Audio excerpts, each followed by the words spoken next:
unlocked the vault for the relic as it was revealed to be a lamp. Ashbin, the relic of knowledge.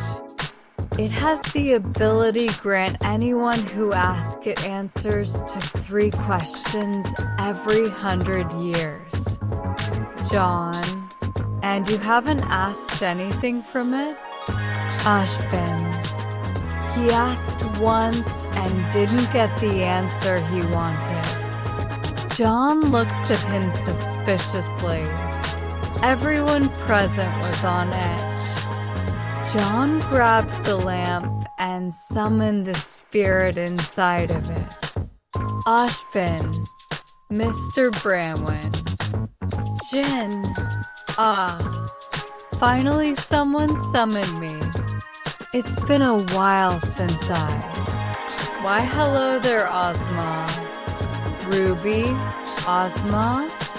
Is your name Ozma Ashbin, Headmaster? Ashbin. It was my name at one lifetime. Jin looks over everyone present and takes notes of them all. Jin. Oh, you found one of the Silver Eyes tribe. Ruby. What? Young walks over and puts her hands on her shoulders in a protective manner. She glances over Weiss and Blake, nothing much to note.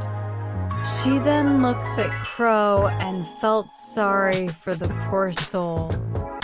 She looks to Team Pinar, didn't raise her curiosity. She looks to Raven, seeing her as she is.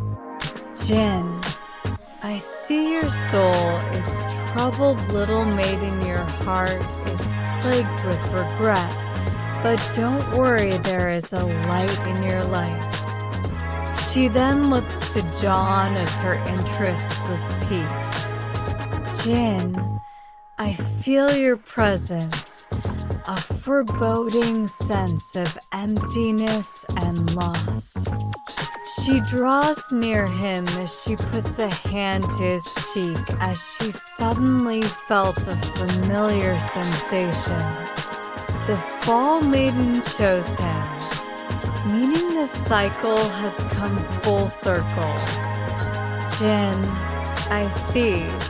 Since this has been foretold long ago, I will grant you this one question. Ask me anything and I will reveal the answer to you. Jaune let his thoughts speak for him as Jin nods and shined a light to Jaune.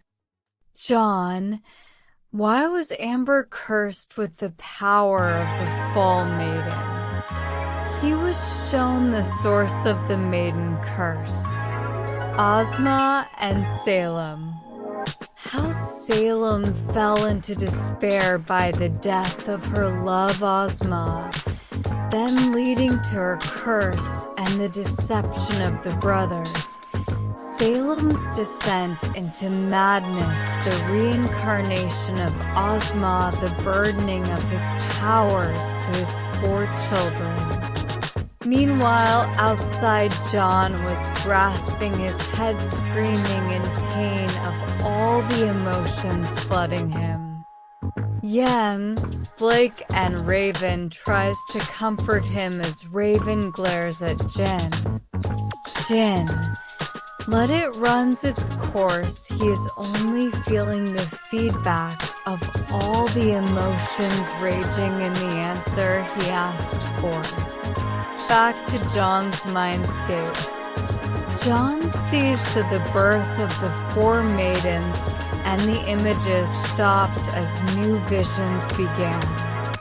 As Amber was found by Ashbin's circle, and she was given the same illusion of choice. Give up the power by using Ironwood's machine, but the chances of her surviving were so low.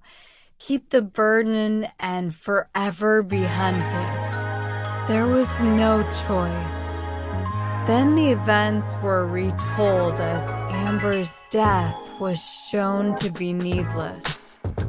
John's mind was once again cracking, but he mends it by remembering his promise to Amber to move on. But the fire in his heart burned as he saw that Ashvin caused Amber to lose her life for nothing, as he saw Ashvin ask Jin the question of how to defeat Salem, and the answer is he can't. He decided to drag out time. She died for nothing. Then he fell to his knees, breathing heavily as Crow and Ashvin walks to him. John took time to compose himself as he stood up, and shockingly, he punches Ashvin hard as he was knocked down on the floor. As he was picked up as a blade made of fire was placed near his throat. Crow attempted to assist Ashvin as a harsh grip came about his shoulder. He looks to see Raven blazing with the Spring Maiden's power, and he was stopped dead in his tracks. John, everything up to this point was pointless. You were just delaying the inevitable. Amber died for nothing. Ashvin, I couldn't find an answer. Jin, because you weren't the one who can end Salem. He is. Do not let despair overwhelm you, John. She died entrusting all her hopes and dreams to you. Live on. John then released Ashvin as he was coughing from being choked. John, Jin, how can Salem be defeated? Jin, Ashvin didn't get his answer because he didn't ask the right questions. You do. The only way to completely destroy her is to use the relic of destruction in the hands of a powerful magic user. Ashvin's magic is dwindling, and it was once told another will replace him as he will be gifted with great power. You, John, are the first to possess magic in a very long time, but also possess the maiden transforming it as your own. Only you can open the vault in Beacon. Naoko Remnant is now at the zenith of its redemption. John, I see. It wasn't for nothing. As he looks to his open palm as Young puts her hand over it as well as Blake. Young, we're with you, John. Blake, always. Raven, forever. John looks over them, and he smiles genuinely for the first time in months. He points to Ashvin. John, I'm still pissed at you. But the fact remains we need to get back to Beacon.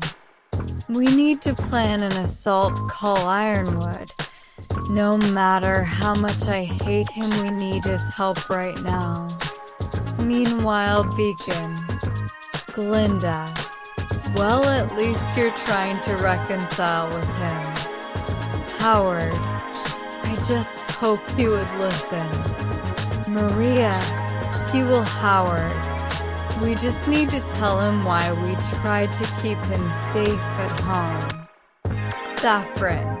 He better get ready for his noogies. Adrian. Unka. Tara. Just take it easy, we were told he was badly injured. Saffron. Okay, I'll be more kinder. She hugs them both. Glinda. Really, that boy needs family. Meanwhile, something in Beacon's vault started to glow.